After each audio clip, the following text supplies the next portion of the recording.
Маш товчхон бөгөөд Git-ийн төгөөрөмж ашигладаг командуудыг хэрхэн ашиглах вэ гэдгийг хэдүүлээ үздэцгээе. За одоо хамгийн ихэнд бид мэдээж Git руугаа нэвтэж ороод шинэ репозитори үүсгэе гэдгийг дарах юм. За энэнийхээ дараа хэд л одоо хийж байгаа прожектэд тавья. Энд хэдүүлээ болохоор тест. За тест хичээлж гэдэг юм шууд ингээд монголоор хэлээ биччихээ. Тэгээ public бол public, private бол private-аар сонгоод create repository гэдээ дарчихна. За инхээр шинэ биднэрт одоо юм version control repository үүслээ. За одоо ихтэй хэдүүлээ дараа нь бид нар нэг development хавцсан дотроо tutorial хавцсан дотроо би энэ нэг юу үүсгэж дэргэжээд YouTube test гэдэг нэртэй ийм фолдер үүсгэж. Тэгээд би энэ YouTube test гэдэг нэртэй фолдер руугаа ороод next гэдгийг install татах. npx create app create next app test энэ хавцсан та гэд явна. За энэ хэдүүлээ энэ дээр бол хөгжүүлэлт нэг хийгээ явахгүй болохоор ер нь дефолтоор нь шууд явчих дөө санал болгосноор миний сүүлд суулгаснаар л энэ санал болгож явах хэрэгтэй. За ингээд Next.js-ийг TypeScript-тэй, Tailwind-тэй тэгээ source directory-г ашиглана. Тэгээ uprooter, turbo pack-ийг хамт ажиллуулна. За тэгээд нэг юм шинэ хоосон project-ийг хэдүүлээ үүсгэж байна. За эдгээр project үүсэн дараа хэдүүлээ ажилуулад Git руугаа оруулаад тэгээд Git-ээс хэрхэн pull хийх үү, хэрхэн development branch үүсгээд явах уу гэдгийг хэлээ үзье. За энэ чинь npm run гэж. За багшин ч баг. YouTube дээр бол чигж байна шүү дээ. За localhost 3000. За ингээ шинэ фолдерт шинэ одоо project үүссэн байна. За хэдүүлээ энийг гаргаад big code гэж дараад за ингээ VS Code дээр тухайн фолдер руу нээж авах гэсэн үг л дээ. Ерөөсөө л энэ development дотор YouTube test дотор гэдэг энэ фолдерыг ингээ нээсэн гэсэн үг. Тэгээд Ctrl Shift console-ын төвчийг backtick дараад тэгээ npm run гэдэг ялгаагүй те. За ингээд хэдүүлээ саяны энэ кодыг ингээ ажиллуулад гэж болох юм. За тэгээд энэ чинээс хэдлэгээс энэ ганц хоёр текстийг хэдүүлээ hello world болгож соличих юм байгаа текстийг hello world болгож соличих. За ингээ өөрөөр хэдүүлээ соличлоо. За энэ hello world болчлаа тий. За одоо хэдүүлээ энэ болцсон байгаа бол үүнийгээ Git руугаа хэдүүлээ оруулъя. Ер нь ингээл өөрийнхөө кодыг өөрчилж Git руугаа оруулахдаа яах вэ гэхээр яг энд байсан эдгээр кодуудыг хуулж өмхөдөд тавих юм. За энэчнээс бол хэдүүлээ Git init хийгээд Git энэ фолдерт Git-ийг анх одоо оруулж ирлээ. За readme md-ийг хэдүүлээ оруулахгүй гэдгээр байна. За яг энийг оруулахгүй Git add гэдэг ингээд ерөнхийдөө шууд Git add гэж цэг тавьчих. За commit буюу first commit гэдгээ тавьчих. За branch-ийг нь аль branch гэхээр main branch гэдэг энийг тавьчих. За тэгээд remote add origin-ыг нь болохоор яг тухайн бидний энд өгсөн саяны repository үүсгэхэд өгсөн энэ замаар бид нэр үүсгэнэ. За ингээд бид нар push хийн. За кодыг бол push хийн. За push хийгээд хэдүүлээ харах юм бол за энд ингээд push хийгээд дууссан юм шиг байна. Эргээд бид нар энэ код гэдэг дээр дарах юм бол тухайн код маань ороод ирсэн байна. За жоохон ажиглах юм бол биднэрт юу байхгүй гоц. Бидний кодон дээр node modules гэж байсан бол энчээ node modules гэж орж ирээгүй гоц. Тэгэхээр ер нь Flutter-ч бай, ямар нэгэн одоо Express.js-ийн кодч бай, тодорхой программын татагддаг сангууд нь бол суудгүй гэсэн. Энийг нь бол хориод өгсөн байгаа. Энэ хаана гэхээр git ignore гэдэг одоо энэ дотор хороод өгсөн байгаа. Git ignore гэж энэ zig git ignore гэдэг файлд за node modules гэдэг фолдерыг хорьсон байна. За тэгээд энэ одоо ийм өртгөлтэй ийм фолдер ийм байвал хорно гэдэг ингээд тавьсан байна. Бид хэрвээ шинэ файл үүсгээд одоо жишээлбэл шинэ фолдерч юм уу эсвэл шинэ файл байх юм бол одоо picture.jpg гэдэг одоо ийм зураг байх юм бол оруулахгүй гэх юм бол ийм байна гэсэн үг. Тэгээд энэ зөвхөн root фолдертой шүү дээ. За энийг одоо ингээд хасчих буцаагаад. За одоо ингээд нэг талаасаа нэг иймэрхүү. Нөгөө талаасаа ямар уу гэхээр дарааг нь дахиад хэдүүлээ энэ чинь нэг юм өөрчлөлтөө тий энэ чинь changes гэдэг ингээд орчилж changes нэг за тэгээд ингээд хэдүүлээ npm run div хийх юм бол за npm run div хийх юм бол бидний код нь эргээд энэ чинээс changes нэг гэдгээрээ асаад явцсан баг changes нэг гэж. Тэгэнгүүт бид нэр хийсэн өөрчлөлтийгөө дахиад ингэх хэрэгтэй. За Ctrl C тавиад энэ terminate хийгээд git add гэдгээ заавал хийгээд git commit гээд m гэж. За ингээд энэ дотор одоо заавал энд бол юу ч бичих болно, ингэж бичих болно. Гэхдээ хийж байгаа үйлдэл чи яг юу хийсэн бэ гэдэг дээр ингээд одоо text change нэг ч гэдэг юм тодорхой байна гэсэн юу хийсэн. Тэгээ git push. За нөгөө талаас авахдаа энийг git pull хийж авна. За энэ бол ингээд нэг талаас илүү бүшилчлээ. За ингээд эргээд код листээ харах юм бол одоо энэ хараа now гэж байгааз. За сайхан хийсэн ингээ өөрчлөлтүүдэнд орсон байна гэсэн үг. За одоо ингэж явангуудаа би шууд ингэж одоо энийг VS Code-о гаргангуудаа юу руу ороод за development руу ороод tutorial руу ороод энэ next YouTube test гэдгийг устгацсан. За тэгэнгүүт одоо өөр компьютер дээрээс авч яах гэж үзье. Өөр компьютер дээрээс хэдлээ git руугаа ороод code гээд кодон дээрээс энэ HTTPS-тэй үүнийг нь хуулж аваад тэгээд энэчнээс хэдүүл орё л доо тий. Энэчнээс хаана оруулах вэ гэдэг рүү орё. За би ингэлээ. За энээрээ developer хавц руу ороод за тэгээд tutorial руу ороод энэчнээ ингээд git clone гэчихэд саяны энэ хуулсан замаа тавьчихна. За хуулсан замаа тавингууд ингээд татагдаад ороод ирсэн хараа гайс энээрээ. Энэ шүү дээ тий. Хаана юу гэж нэрлэлээ. Энэ тест хичээл гэсэн юм. Тест хичээл ингээд ороод ирсэн байна. Гэхдээ node module center байхгүй. За би юусан cd тавьж хагаад тест хичээл рүү оръё. За ингээд npm install буюу npm i ажиллуулна. Энийний дараа бид нэр юуг ашиглах боломжтой болно гэсэн үг. Node module center бол ингээд татагтаа ороод ирнэ. Тэгээ би code zig гэдэг одоо нөгөө VS Code-оор нэчил та. Санаа нь яаж юм гэхэлэр энэ package-ээс үүсэж байгаа байхгүй. Ерөн зөвхөн одоо node-ийг ашиглаж байгаа JavaScript-ийн ямар package ашиглах вэ? Ямар command-ыг юу ажиллуулах вэ гэдэг энэ үгээр зааж байгаа байхгүй.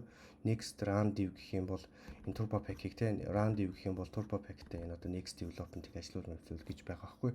Тэгэнгүүт энэ node module-с нь маш асар олон сан татдаг. Тэгэхээр бид нар энэний болгоныг git руу оруулаад ингээ яваад хараа зөрчил version-ий ч гэсэн асуудал үүсдэг. Тэгэнгүүт dependencies дээрээ болохоор энэ чинь бүх татах сангуудаа ингээ тавиад өгдөг байхгүй. Зургийн сан байл одоо эдгээр зургийн санг ингээ нэмээд тавьчих болно ингээ янз бүрийн байдлаар ингээ тавина. Тэгээд дараа нь бид нэр npm i гээл эдгээр сангуудыг node module-сын бүгдийг татаа авчдаг гэсэн. За нэг ийм зүйл байна. За дараагийн нэг зүйл нь юу гэхээр за git status гэж бас ингээ шалгаж болно. Тэгвэл энэ одоо аль branch дээр байгаа юу хийж байгаа энтрийг бол ингээ сүүлийн up to date болж чадчих энэ гэдгийг шалгана. За одоо би бас нэг юм хийгээд үзэхэд git branch гэж байдаг. За main branch гэж хэдүүлээ. Одоо байгаа чинь юу гэсэн нэртэй branch вэ гэхээр биний санаж байгаагаар хэдлээ main branch дээр байгаа. За тэгээд шууд бүгднийг main буюу одоо production branch руу хийгээд байхад юутай бол би энэ git branch div гэж. Тэгвэл энд git branch div гэдэг нь юу руу орцсон? Developer branch руу орцсон. Ингэн гутаа ингэж болно гэсэн үг. Git энэ чиглэлээ check out. Тэгээд div гэж. За ингээд би хараа switched to branch div рүү одоо орлоо гэсэн үг. За git add гэчээд одоо ингэж тавьж байгаа git commit ингээд за hello. За git push. Энэ чи би тиймэт ийшээ оруулж өгөөгүй юм байна. За ямар ч юм чи хардаа branch дээр хараа view all branches гэж. Энд чи юунууд бол үүсээгүй шүү. Ингээ нэг жоохон код энэ төр өөрчлөлт л дээ. Чинээс хэдүүлээ те. Hello world center ингээ болгож явах соли. Git хийгээд git commit хийгээд hello хийгээд за git push хийж. За ингүүл юу болох нь харъя л та. За энэ дараа origin div энийг тохируулах нэ. За ингээ явчих. За ингэн гут git status харъя. Би юу н хаана гэсэн чинь origin div дээр байгаа. За div had за энараа div руу ингээд нэг юм хийсэн байна гэсэн байна. Одоо ингээд div руу ороод ирсэн бааз.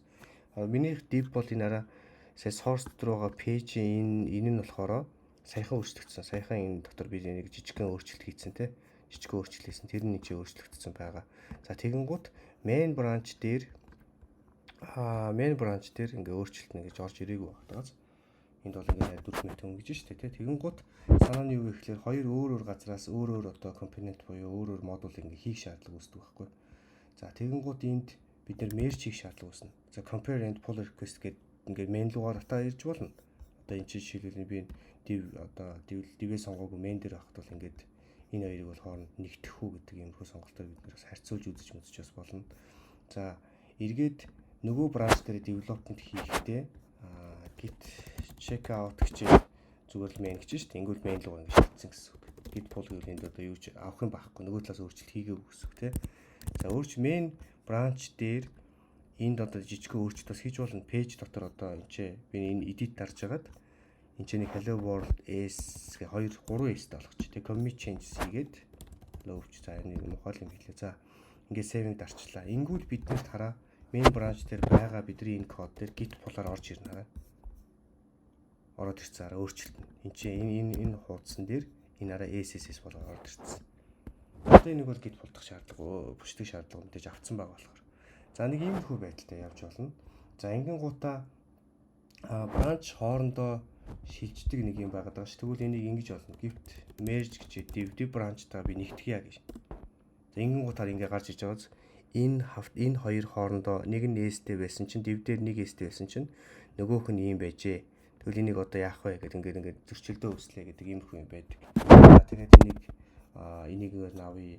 Ингээд энийг нэгтгэе, зөрүүг нь арилгая, эсвэл div-ийг авъя, юуныхыг одоо main-ийг авъя ч гэдэг юм. Гэх зэрэг байдлаар ингэж олон зүйлийг бас хийх боломжтой байгаа. За энийг хэдүүлээ харъя да.